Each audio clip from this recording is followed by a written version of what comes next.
Okay.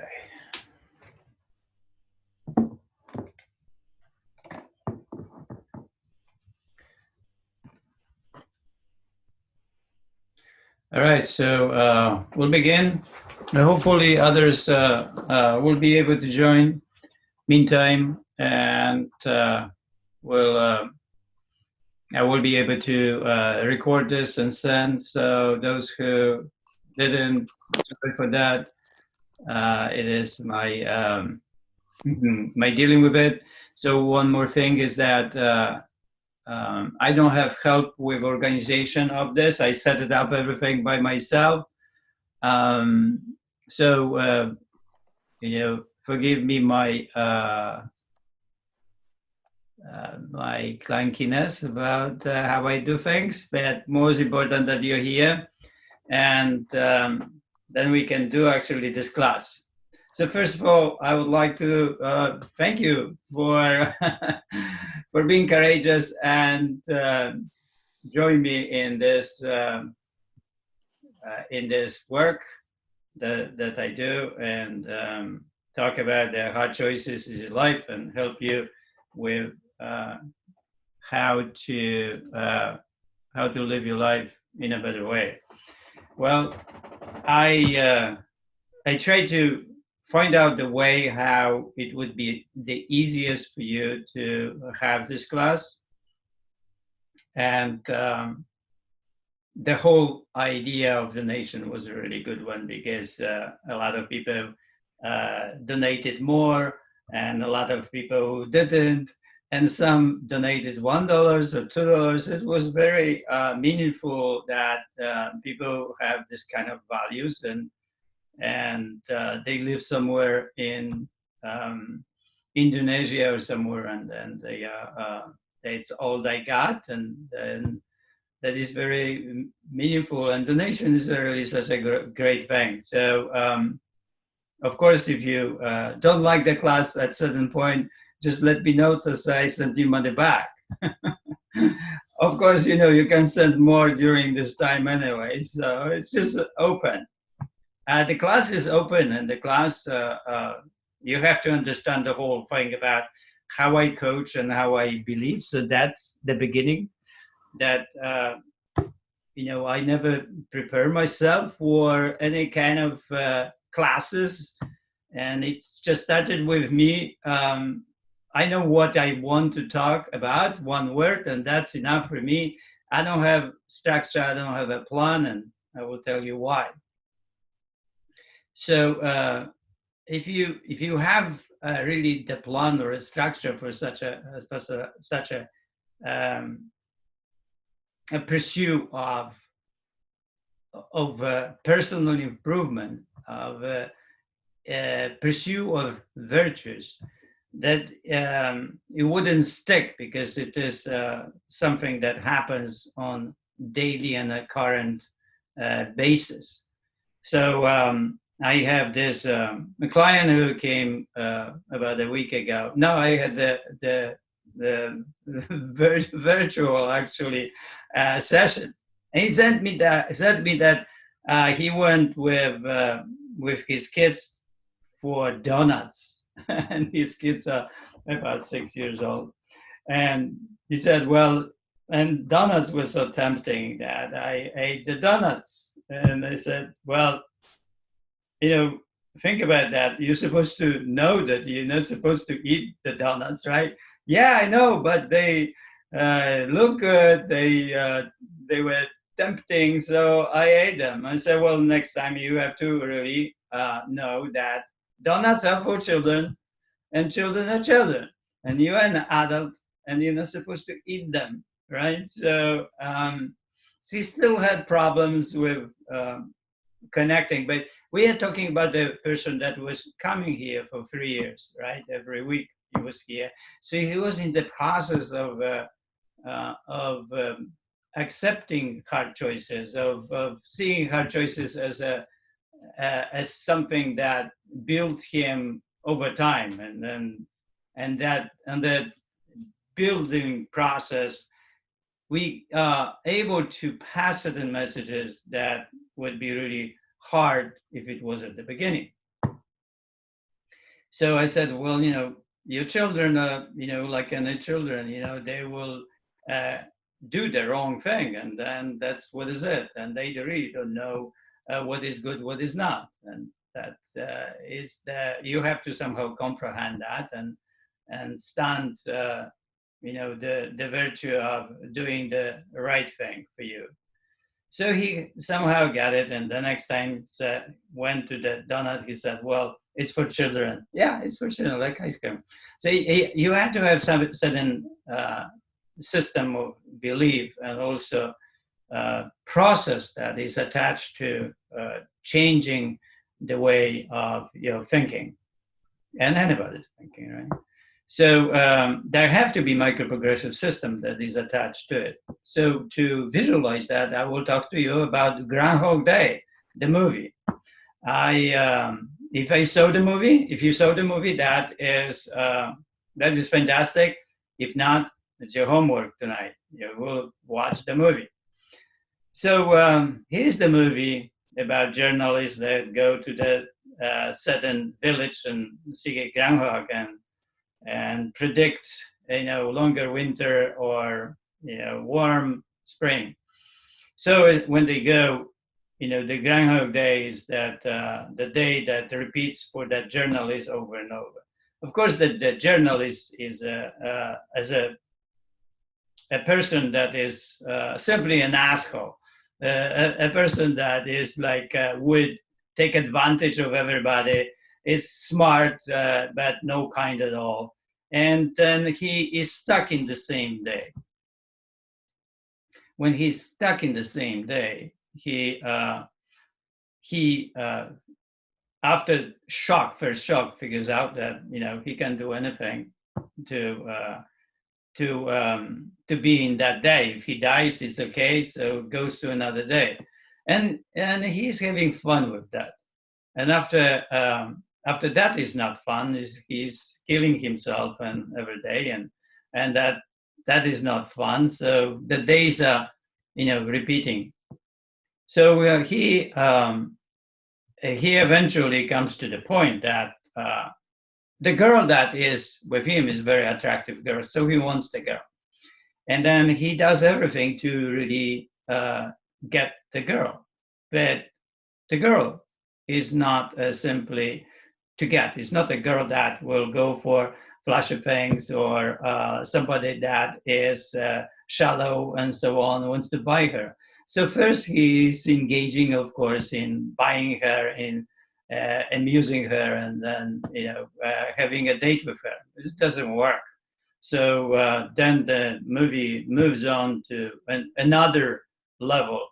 He learns everything about her, so his knowledge is connected to what she is, and then how she is, what she likes, and then what she doesn't like. So mimic her completely, and at the end, it doesn't work.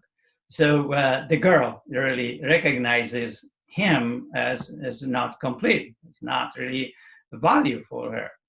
And even though he has everything to offer outside, it simply doesn't really stick. So he's not the one of virtues. So, what he eventually gets it, that, he starts pursuing the goodness of himself, becoming somebody, becoming a pianist, becoming helping people.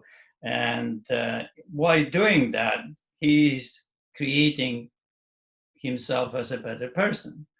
And over, he does it, practices it. And at the end of the movie, there is a situation where they sell a bachelor for $1 or $2. And he spends only one day with her, right? But many, many days were before. So during this, the process, he becomes the person that in one day, he can actually create possibility for that woman to fall in love with him. So at the end of the day, when he showed himself how good a person he is, and from any level, from level of practicing something hard like playing piano, or helping other people, or being a sculptor, and he does it. But it takes probably many years for a person to become. So he eventually, at the end of the day, that woman loves what he is, falls in love with him, and offers all the money she has, 300 something dollars, as a check for all the money to buy him as a bachelor. Of course, this is as a metaphor, and because of that, they stops, and they of course in love and so on. So it is very important to look into that movie and see the development of virtues, and also to see a shallow person that really cannot buy goodness, cannot buy a good person. And it's just the beginning of seeing hard choices, and how the easy choices for him would not work, how the easy choices were simply not a solution in his life, just didn't get what he wanted. So pursuing, of course, this hard choices is a beautiful thing, because eventually we become the people of kindness, the people of goodness, the people of no complaint, the people of self-control, and so on, right? So the whole virtues package. And because of that, we also become the people that that the happiness of our life is within us, inside of us. So this hard choices, what is really hard choices? Where I see hard choices and easy life, that is the hard choices when you really choose things that can get you beyond of everything what you are, beyond that day, current day.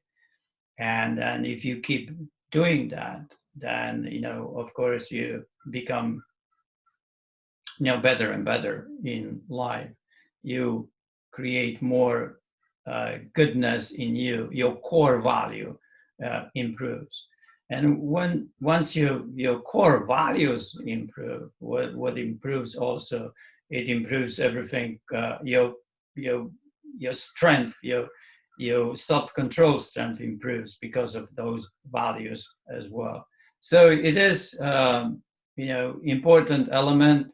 And this Groundhog Day also, this woman is a symbol of what he is after, and that symbol is not going to happen without the virtues. And then this, the happy body, in a way, is kind of the same way. So if you want to really get the happy body, you have to pursue it with the virtues. You have to somehow become the person that is patient. You have to develop delayed gratification. You have to develop, all the kindness to the body, and learn when the body is feeling pain or doesn't like something, and how to care for it. All of it has to happen. So you have to become this person that cares, the person that feels, the person that knows things. And when all this happens, you create this possibility for manifesting the happy body. There are, of course, in life, books and videos and people that contribute and help us to develop this core value, which we can always tap into and be inspired and but motivated to actually do the hard choices. So there are, of course, a lot of people in my life, but the person that why I would like to talk today about is Wayne Dyer. Wayne Dyer inspired me and motivated throughout my life, and his books and talks were meaningful enough to repeat the reading. So there are certain books that you read one time, or certain movies that you watch one time and you don't want to watch again. But there are certain movies and then books and poems that you can watch over and over and over. And every time there is a different perspective. So why is it that that happens? So it happens because that something has the core value, the deepest value of virtue. And no matter how many times you watch, you develop a different perspective. So the Zen saying about that is, before enlightenment, you chop wood and carry water. After enlightenment, you chop wood and carry water. So what does it mean? It means that your perspective changes. You do the same thing, but you have a different perspective. So the books are the same way. When we read books or watch movies, that they are this way. They constantly change us. They constantly improve us. They constantly deliver insights, different insights, different time. And I watch a lot of movies many, many times. And I have books that I read in the last 30 years. And I keep reading and I keep going back. So why I go back to the same book?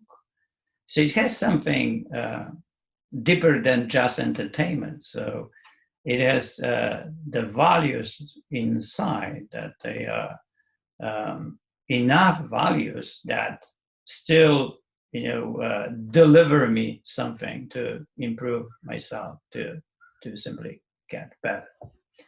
So I would like to tell you about something about like today, and then how is difficult today to deal with the situation of the hard choices. So we are isolated, and we have this situation of how to think about the world. That we think about the world today as the world, more about the world than about the family. So I would like you to really stop thinking about the world, but think really about the family, because once you switch to the family, you have possibility to improve that family of yours wherever you are, or whoever you are. You cannot improve the world up there and change and create vaccination, because it's for other people to do that today. But what we can do in our home, focus on, what is there and not what is not there. So in the Happy Valley, for example, you have this food, and many times people ask, what is,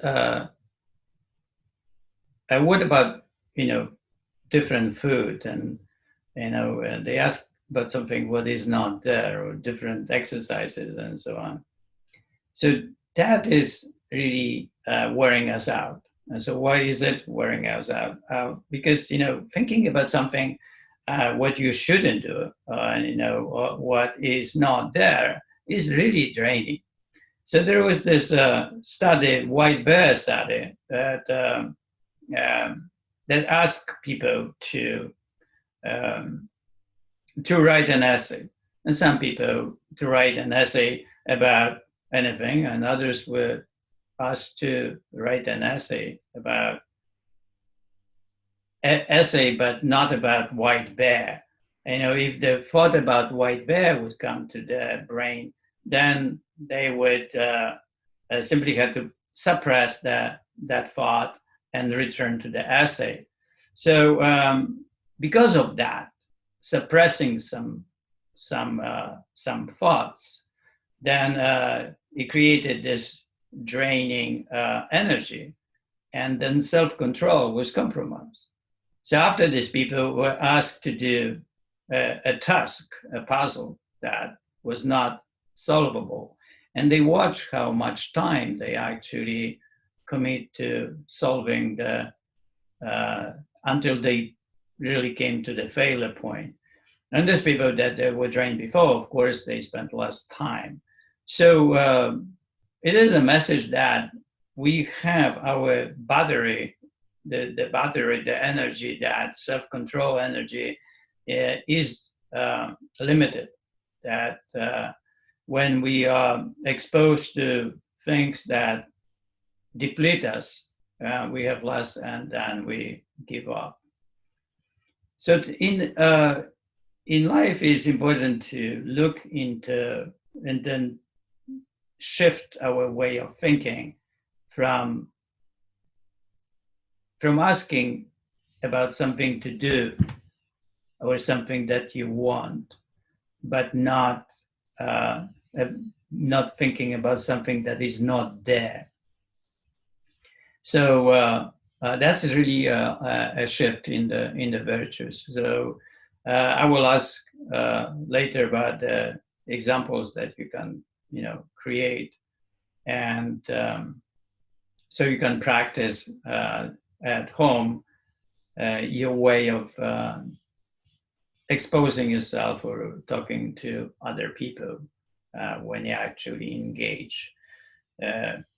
Do you engage by talking about some things it's not there, or you are really asking about, and creating a plan for reaching for something that you want to reach? And that's and that shift is an amazing, shift in the psyche. Is more pro than actually the negative thinking about what is not there. During the process of also about life that we go through, we don't like losses, so we have loss aversion, and because of that, it's really hard for us to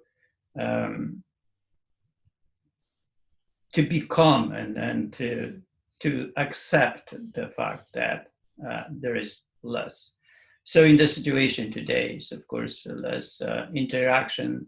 We have probably less money and less possibilities. We are isolated, and on and on and on. So in these times, we have to learn how to tap into something that can help us to calm ourselves down and shift us toward something that is a virtue, something that is of value. So writing is important. So I will ask you for the next session to write values like core values of who you are, the values of why you are the way you are, but the values, the positive things about you. It's a kind of like affirmation. But when something happens in your life, like loss aversion, it's a very devastating thing that happens. So you have to go somewhere where the goodness is, and that goodness is in really how good you are and who you are, why you are there, and then you have to get there. The other thing that you can do is you expose yourself to people that they are good, people that you can mimic, people that you can talk to, people that you can read books like I read Wayne Dyer, and poems and movies. Be exposed to goodness, completely expose yourself to goodness. That helps. And the other thing is that once we are drained, we are depleted of energy, we experience the weakness. And biologically, it is proven that when we are hungry, it's really hard for us. We are hard for us to do the right choice, to choose what is the hard choice. So it is important, like with the Happy Body, that we have this, 3 hours and 5 times eating, because that delivers constant and smooth way of feeding, and doesn't create this hunger, doesn't create this depletion that we could experience if we expose ourselves to hunger. So boost of energy works. Sometimes if you find yourself that you cannot really make the hard choice, give yourself like a boost of sugar, or coffee or something. Of course, not too much, because that will create, another problem. So there is the other thing is that when you have the situation when you're easily depleted, don't create situations that you are exposed to something that is tempting. So at home, when you have tempting things, they can deplete you over time. So I have fruits. Fruits are the things that really can, really work on me. So I have to, override the impulse of eating those fruits and desire to eat constantly during my day. So when you go through day and you have these things, when you're exposed to the constantly overriding the impulse of doing something what you don't want to do, it will deplete you over time.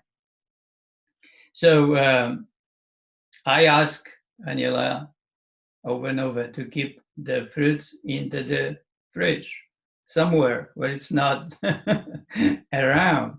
And then, of course, she said, yeah, sure. And one day, she said yes. And then I see this whole bowl of blueberries just washed on the table. That's really funny. Well, but if you live with other people, you will be in a situation that is going to happen, right? So the practice of actually the over and over focusing on virtues and making those virtues your life, it would be our here pursuit. So here, first thing, before that, I will go and talk a little bit how the Happy Body is created and how it helps with the creating the self-control and virtues. So you can see the transparency is the first thing. So the knowledge helps us to with self-control. Why? Because we become smarter, and when we become smarter over time, we our self-control improves. So how is it built in the Happy Body? You have time, and you know when to eat, and you know how much to eat, and you know what to eat, and it's very limited way of exposing you to the simplicity of that. So you know exactly when, how, and what. You have very simple exercise system that really doesn't change. That exercise system is also, like this book I was talking about, a movie that you can read over and over and over. You just need to learn how to make this exercise that way for yourself. So this happy body becomes this, the system that is transparent. First of all, is measurable. You can make a connection to it, and you know what to do. When you know what to do, it's very liberating. It can easily release the stress out of your life. It's a mindful system, so it helps with focusing 100% for 30 minutes. So it becomes like meditation. And if it's meditation, it's calming us down. If calming us down, it helps us to make the hard choices easier. So that's to expose this delay gratification situation with this 3 hours, right? It was the first approach in the Happy Body, how to create such a thing as delay gratification. Once we are hungry and it's only 2 hours past and we have another hour, that is the opportunity to practice delay gratification. And we can practice this through, you can pass it through many ways. You can go and read something, you can go for a walk, and you can play with your child. And you can do so many things during that 1 hour to get your thoughts away from, not doing now what you're not supposed to. You have to really learn how to override and become the person that is okay with delay gratification. Delay gratification is a huge thing in life, and it's so important.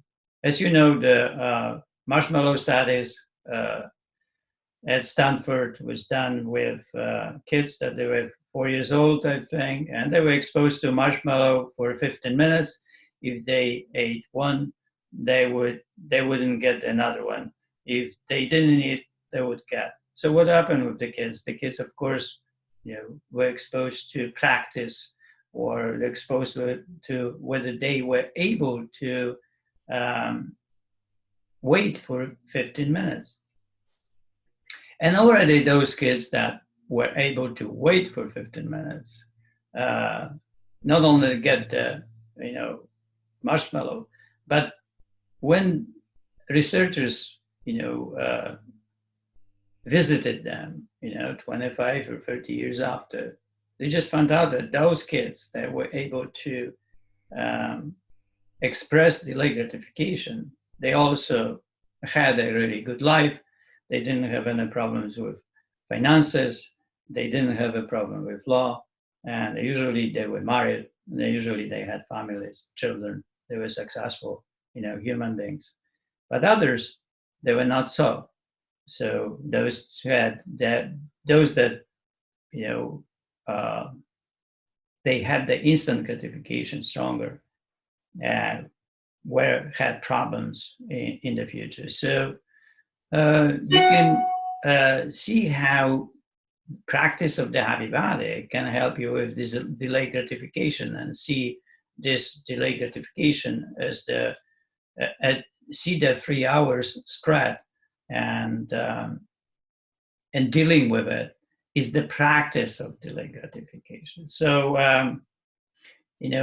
for the next time, I want you to start really connecting to the 3 hours. The first thing that we will be dealing is the delay gratification, of course. Delay gratification to create the power, actually, to be able to do anything. Because you can imagine how hard choice is working here. That if delay gratification is hard as long as it is hard, and then it becomes the norm. Once it becomes the norm, and easy life becomes the way, right? So so today I'm just thinking about how to really expose you to the general thinking about self-control, virtues, stoicism, the happy body, the virtues, the transparency, the happy body as a symbol for happiness in life and the outcome of the virtues. And we will be practicing throughout the week from the book. Let me see. So as you know, this book probably, that's the self-mastery workbook. And you can use this book on a daily basis to monitor yourself. So, you know, the research again points to one thing, that if you can monitor yourself, you can really improve and monitor the way you want your life to be. So those people who have monitored, let's say, the scale on a daily basis, able to have the normal body weight, and those who are random, they have more problems to control that body weight. So monitoring is a very powerful tool, and it is done very well with that book, the Self-Mastery Workbook. And that book is in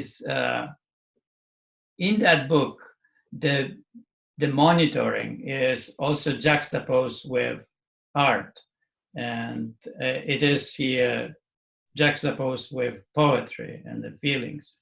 And the feelings are very powerful here, because these are the feelings that help to make the hard choice, to accept, what, the belief that we are not at that point we are not, we have a different belief system. For example, we believe that we need more, right? And actually we do. And if we believe, then that belief is powerful, and usually will not be able to control ourselves when the impulse comes and tells us to eat more, so we'll eat more, or do the wrong exercise, or lose the money in gambling.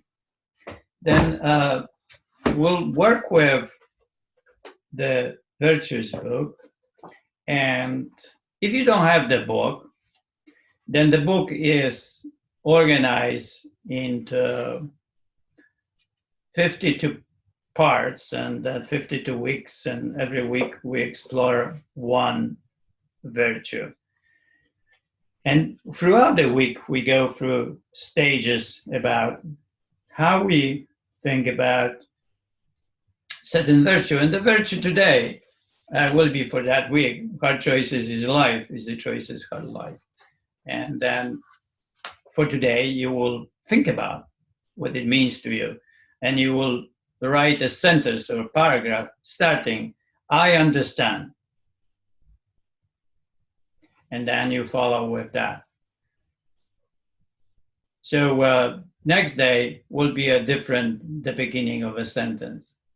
Once we go through this process, we are creating a deeper connection to what that virtue is about. So you have certain things to do for tomorrow. One, you have the virtue. Second, you can look into the monitoring yourself and what you do as it comes to the happy body. And then how hard it is. I want you to watch a movie for tomorrow. Shattered Glass. That's the movie. It's about a journalist that writes fiction instead of facts. So Shattered Glass is your homework. Have fun. It's a really good, great movie. So when let me see if I have something to go today. One thing I want to talk about when it comes to self-control is sleep is extremely important because that contributes uh, to rest, recovery, and building that person that is able to override any kind of temptation, impulses. And usually at the beginning of the day, we are really good. We can really override the impulses very easily. But when it comes to the end of the day, when we are tired, when we are exhausted, it's really harder and harder. That is why when we really need to engage with the knowledge what to do when we come home, and you have to make with yourself some kind of a contract before you come home. Like I was telling over and over to people that when you travel and you go to hotel, today you don't travel, but when you go to hotel, you have to stop before you open the door and imagine what you're going to do. So what you're going to do, you go walk in, and then you will uh, do the happy body, of course. So you take the towel, you put on the floor, and you take 2 bottles of water, of no water, hands, and you practice the happy body. Then you can start the TV after 5 minutes, right? And watch TV or listen to a book, whatever it is. But you just cannot start with it. You are exhausted mentally, but you're not exhausted physically. So once you do the physical, it will help you with the mental, and you will find yourself that after 30 minutes you are refreshed and you're good. Then you can take a shower and go for dinner. So it's just the same as you come home and you are exhausted, you are tired, you are irritated, and this is the time when the self-control is very low. So this is also the time to make a decision about how you're going to handle when you walk into the house, or how you are going to be when you live your work. Are you going to do something that will recharge your self-control energy? And there are many ways of doing that. You can drive home, and between you can stop somewhere, go for a walk, like 30 minutes. Just do that. So if you are afraid that you go into the house and you lose completely yourself, stop, pause, and then go for a walk. Go for a walk with yourself, and then on the walk, think about all those things that could help you to rebuild that power within you. And then thinking about other people that have self-control, or they have strong virtues, how to live life, and then connect to yourself, affirm your values. You think about your values, think about what is the most important for you, think about the happy body, think about how good you are when it comes to doing the exercise, and how good you are to with the certain times of food, or how great you are at work and helping others and so on. Think about those things. That's the pause. And then once you think about the good things, that slowly can recharge the battery. And when you come home, you will be able to choose what is right at that point. It will be challenge, of course, but you will have a lot of more energy to actually do what is good. Well, so you have homework for tomorrow, and then I will take some questions and some ideas. I want it to be kind of on a daily basis, that you will talk more and more, and I will talk less and less, but more interactive with you. So tomorrow, I will just take one person and we'll start talking.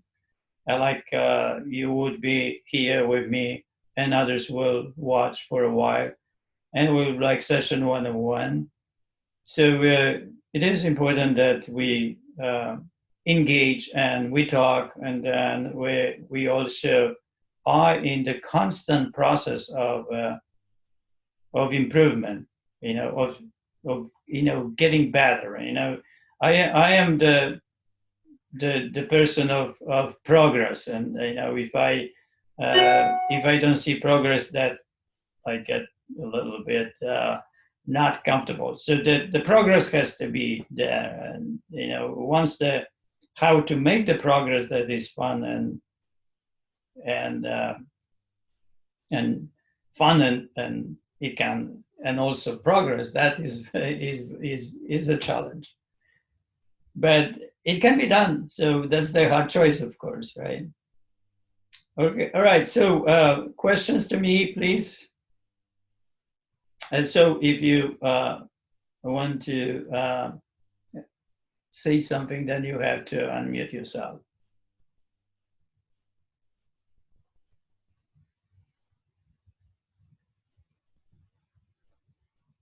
Pete? Hi, Jersey. How you doing? Hey, how are you? I'm good. So Fantastic to have you here. it is great to be here. I was looking forward to this very, very much. Awesome. So you, one of the things you wanted us to do, because I haven't read the Virtues book, I've got your other books. So I'm going to get that Virtues books on Amazon, correct? Right, but before you get it, the virtue is hard choices, easy life. Yes, you can get on Amazon, but the virtue is hard choices, easy life, easy choices, hard life. And what is the homework from that is to write a paragraph today. I understand. So think about the virtue, hard choices, easy life, and then you think about that and you write a paragraph or sentence. I understand something about this virtue. That was exactly my question, was what exactly you meant by I understand. So I think. Right. So in the book, of course, in the book, there is an example with that actually virtue, right? So I will not read it to you because it will be too easy for you. So if you don't have it, you don't have it. Okay. But, whatever comes now into your mind, hard choices, easy life. And then you think about that.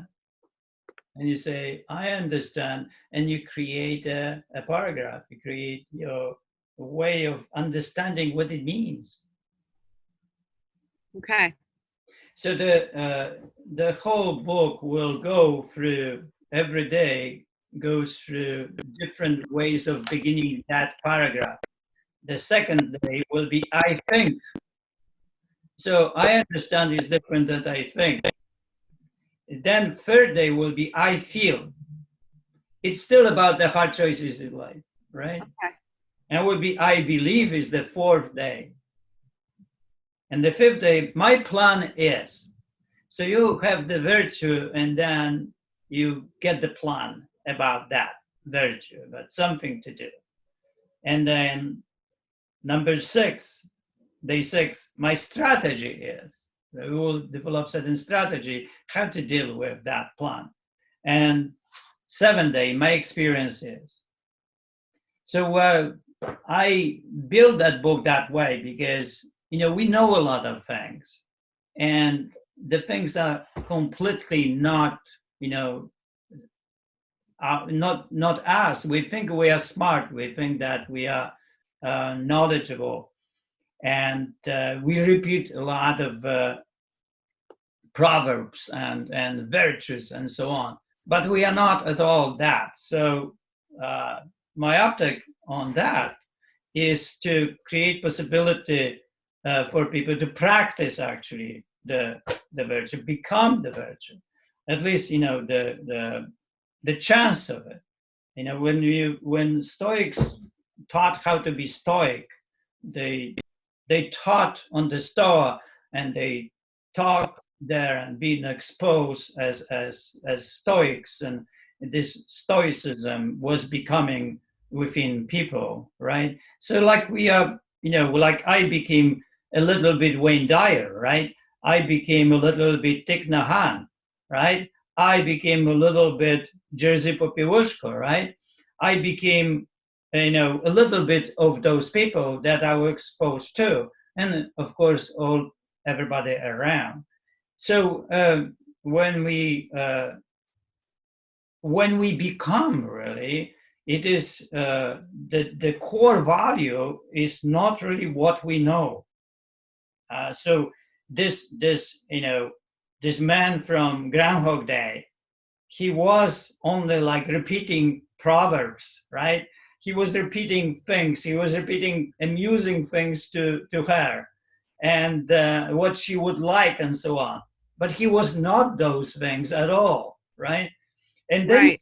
she would picked on it. She would know he is not real. She would know he's smoke and mirrors. She would know. She would picked up on this. She was a beautiful character in the movie of this woman of extreme high integrity. It was just juxtaposed with the asshole on the other side. It was really a great movie. I really like that movie, and that movie shows day by day that how important it is to really get into virtues. If you don't have chances. You really don't have chances to get to the goodness, to the girl that is really this extreme integrity girl. Okay. Right? Well, that makes sense. And then in addition to that, contemplation on what we understand today, what hard choices, easy life means, you've got us watching Shattered Glass, and you have us journaling, I guess, about our happy body experience today. Yes, I want you to start journaling, not about two things. I want you to journal about your core values, what are there, what is it that you, yes, right? But it's a good thing, I want you to start connecting to the things, to the values of you, and meditate on those things, right? And I want you to journal about the happy body, about time. Then talk about the time as a developing of the delayed gratification. Just define the time in the happy body is the first thing that is a challenge for people. It's just the first. What did you just say? Because you had internet connection problems. The time is the first thing that we ask in the happy body plan strategy that is very difficult for people.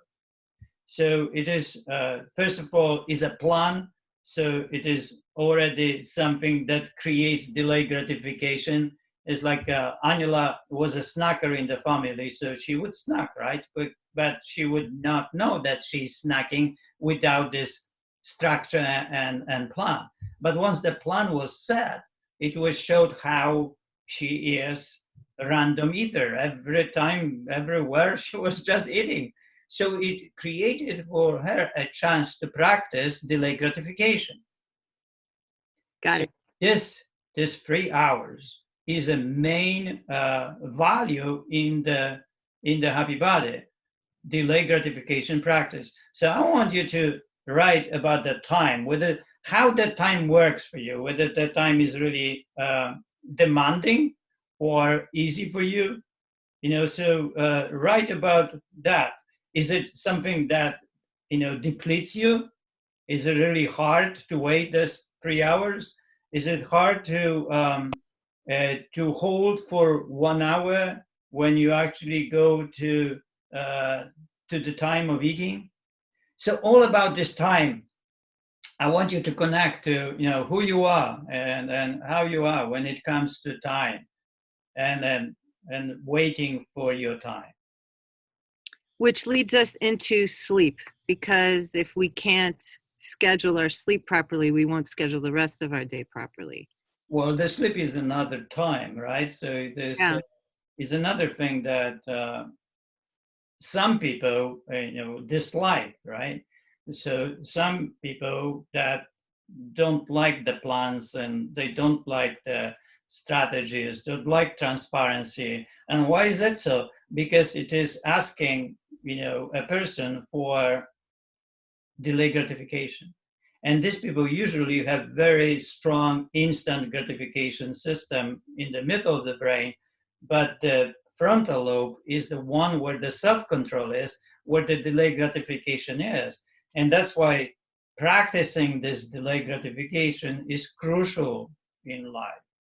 And it is very challenging, but it's through practice we can develop this skill, and when we have the skill, we will have consistency of our living, and that we always fall into consistency into the random way of living, because once the random way of living is, then we don't have chances to improve ourselves. We don't have the chances to practice anything because we are random. Sometimes we do good, sometimes we bad, and so on.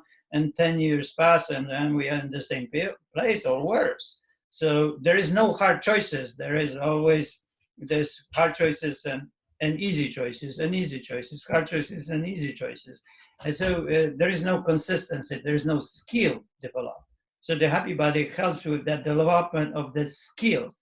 And behind that, there is also knowledge. So how the Happy Body is built. And then we'll go into this knowledge, and the final, there is a standard, of course, standards that we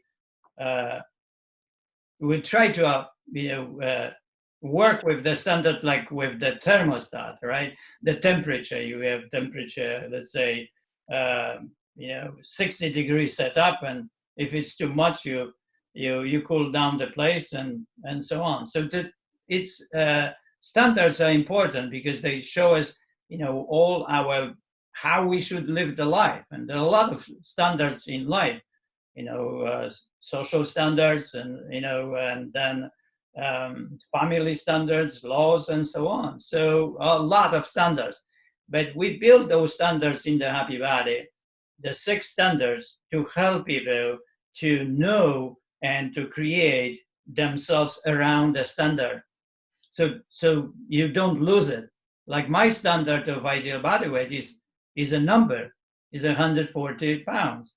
And it is really hard choice to be around that, because my life wants to be somewhere else, wants to be maybe 200 pounds or 250 pounds. I love food. So if I didn't have the standard, I wouldn't have the capability of going through the process of have the impulse of eating more and correcting myself during this process, and actually be around the standard. Okay.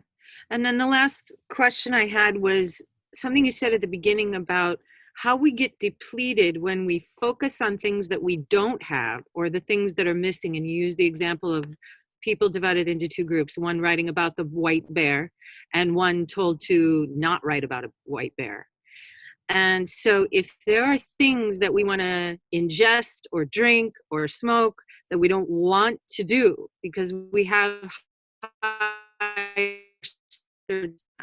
goals to reach, I'm assuming interpretation of what you said was we focus on what we can do, not constantly are craving for the bad things. Well, the white bear study showed that if we have to suppress something, we deplete ourselves. So focus not on something that there is not there, because you constantly focus on something that is not there. It's like in the Happy Body, you would focus on the cardiovascular, right? And it's not there, and it's constantly people asking, where is the cardiovascular? Where's the cardiovascular? Where is the cardiovascular, right? So the focus is, change this in different way. how I train cardiovascular, for example. I would like to be more cardiovascular, how I can do that. So you change your way of asking questions in life, and you change the way how you want things. You want things. It's not that you have to suppress the things that you're supposed to not to have, right? So it's like if people in the Happy Body food, they are looking for constantly the food is not there, right? And they're looking for this food instead of focusing what is there, right? So if you focus what is there, you will not, it will not deplete you. If you focus on what is not there, you will constantly be thinking about that, and you cannot stop thinking. So it's like about white bear. People cannot stop thinking about something that they supposed not to do, right? So if you tell people not to do something, they will want to do that. So it's that's how we are. So it's important to kind of shift toward what I want, and once you shift on what you want, the things that you want, it will help you to get away from craving the things that you don't want, right? And talking about the things that you want, but you're not supposed to have, for example. So it's how to shift yourself, your way of thinking toward what you want in life. It's like you can talk about college, for example, and how college is really hard thing, how much it costs, and it's too expensive, and you expose all the negativity instead of saying, I want to go to college, right? And you think about, you say to your spouse will say, I want to go to college. And you don't say that would be good or bad or whatever, right? You just right away say, I want to do that. And it's a good thing. So, in the Happy Body, you focus on the food is there, right, to eat. You don't focus on things that they are not there, because it will be really hard then to suppress them. Got it. Yeah. So you can apply this to everything that we're going through right now, with wanting to be outside, wanting to be around other people, wanting to make more money and contribute to these stocks that have gone down, wanting all kinds of things that we can't have right now.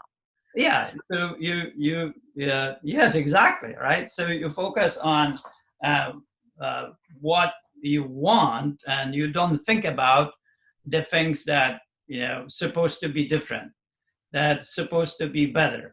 And you don't think about those things. You think about things what you want and you can do right now, right? And they are good, and you are able to actually change, right? Because when it comes to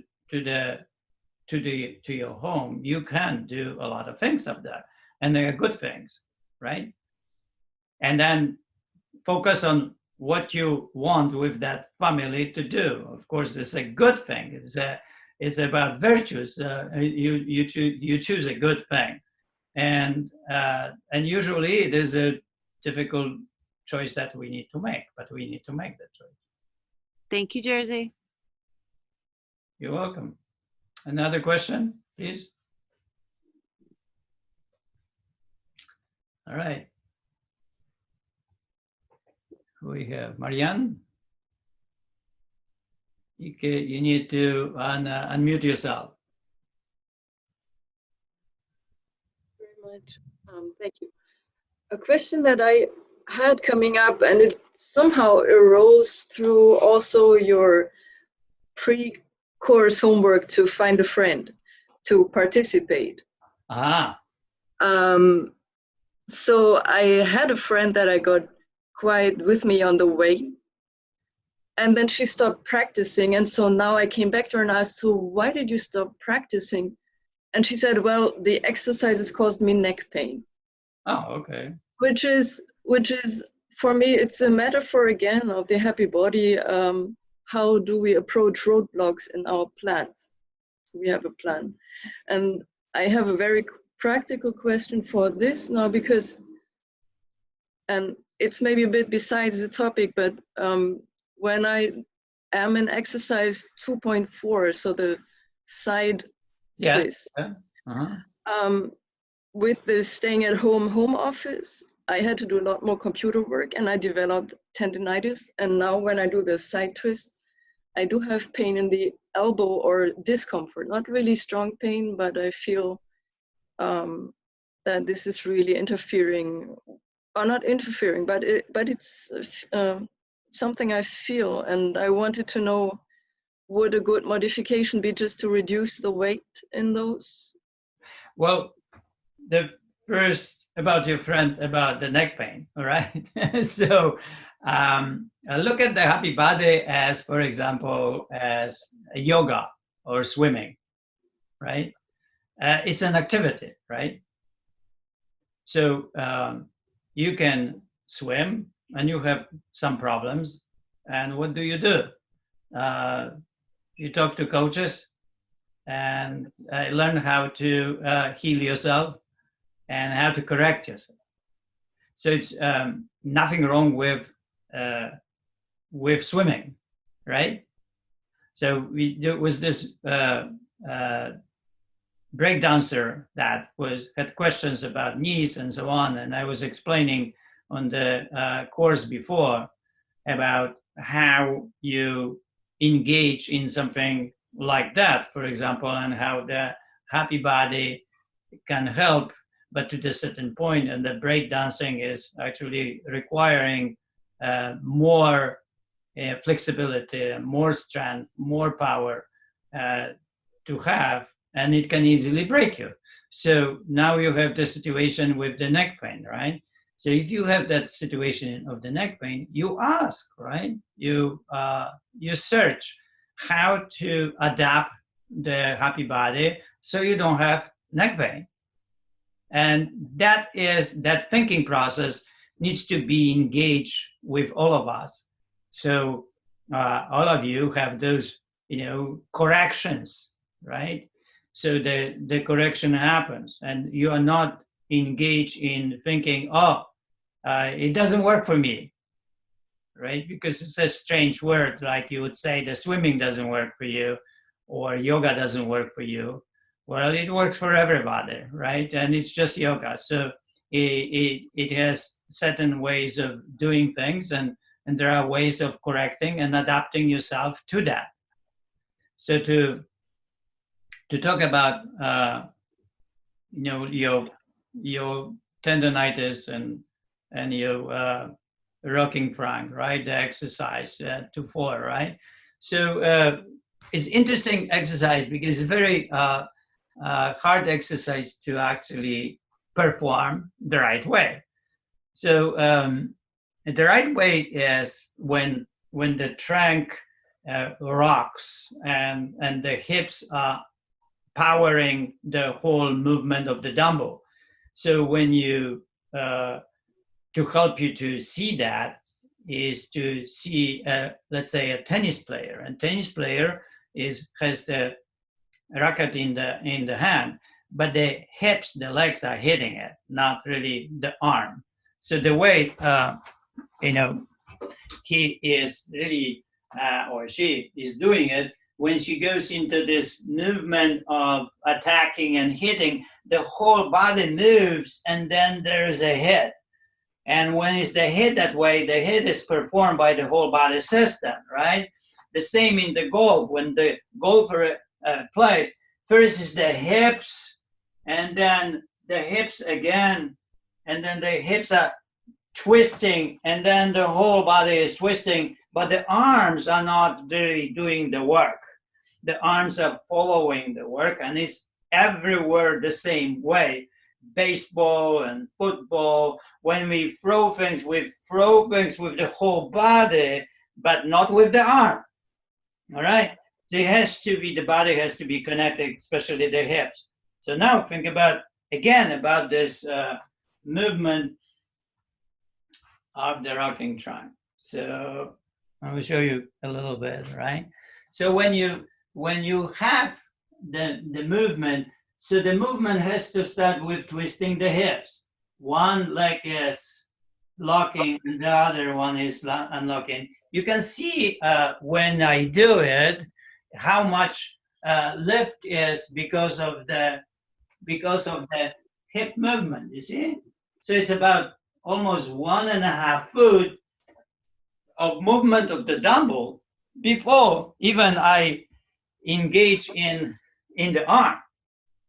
So when you switch the hips like this, right? It's that this leg is bent, and then you go to this moment.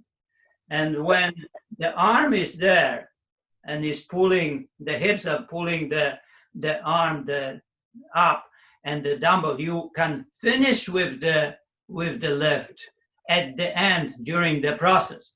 So first, let me show you this. So first, of course, the hips, this hip is down, right? So the first is just the hips, and the dumbbell is finishing. It's a very easy move. Look at that. Hips, and the dumbbell is here. And then the stretch of the hips, and that's it. But it's a stretch of the hips and not the stretch on the arm. So the movement is originated from the hips and not from the arm.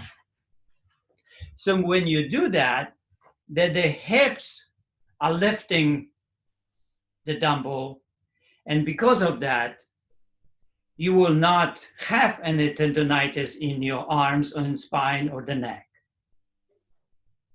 Yes, thank you. That was really good. It was really just this overuse from computer that maybe revealed that I was doing a wrong movement.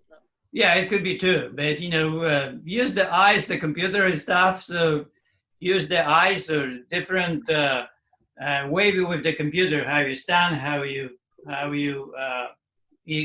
are engaged. But that exercise, that the rocking trunk, that it can create more problems if you are engaged in that exercise with the movement of the arm instead of movement of the hips and finishing with the arm. Mm-hmm. Okay, thank you very much, and I'll tell my friend for the. And tell your friend to ask me the question when she's here. Then I will talk about the neck pain. All right. So it's not a problem. I always tell people there is always solution. That you can only fail in life if you stop. The other thing is I don't like I talk about this. I don't like fear of failure. It's a weird thing for me. I have another saying, love of failure. So you have to learn to love failures. The failures, those are normal things. So when you have hard choices, you really, in a way, constantly fail. So you have to love this process of failing. But the failing is, in a way, you are improving and you fail. It's a micro-progressive system that when you engage, you will fail. But you have to love those failures, because if you have this fear of failure, you will never even try. Right? You will never make hard choices because you have the fear of failure. So you have to really switch into love of failure. So then you will make them. Tell your friend to come here and then talk about the neck. Okay. It will be good for others too, right? Yeah. All right, one more question, please.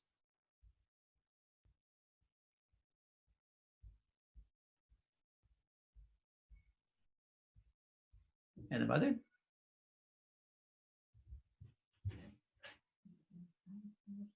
All right. So we are good. Well, and a little bit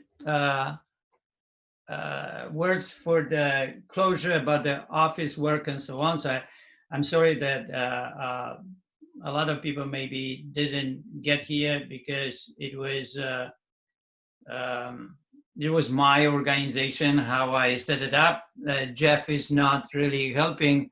He decided to take 1 month off, and so I'm doing everything, and it will work. It's working. So I'm really happy that you are here, and that then it's working. Prepare your questions for here. So when you have questions, we'll start with the questions tomorrow. So first we'll pick up about 3 questions that you have. So, and then we'll go with the next day, and then of course with your homework, and we address the homework, and we'll see how all those things contribute, adapt, and then accumulate to our changes for being better in life. I have a question. Right. Can you hear me? Yes. Okay. And so that 459 number, is that what we use tomorrow? Is that like Yes. our passcode? Okay. Right. So no problems, no different numbers, always the same. So it's simple. I try to make it as simple as possible for myself and for you. Well, Zoom has made it more difficult because of people crashing. You know that. Yeah. So, but we did well. You did well. It was good. Thank you. Thank you for telling me. Okay. Okay. All right, guys. Well, fantastic. Fantastic day today. Tomorrow, Shattered Glass. I love this movie. Thanks, Jersey. Have a good day. Love to your family. All right. Thanks, Jersey. Bye-bye. Bye-bye.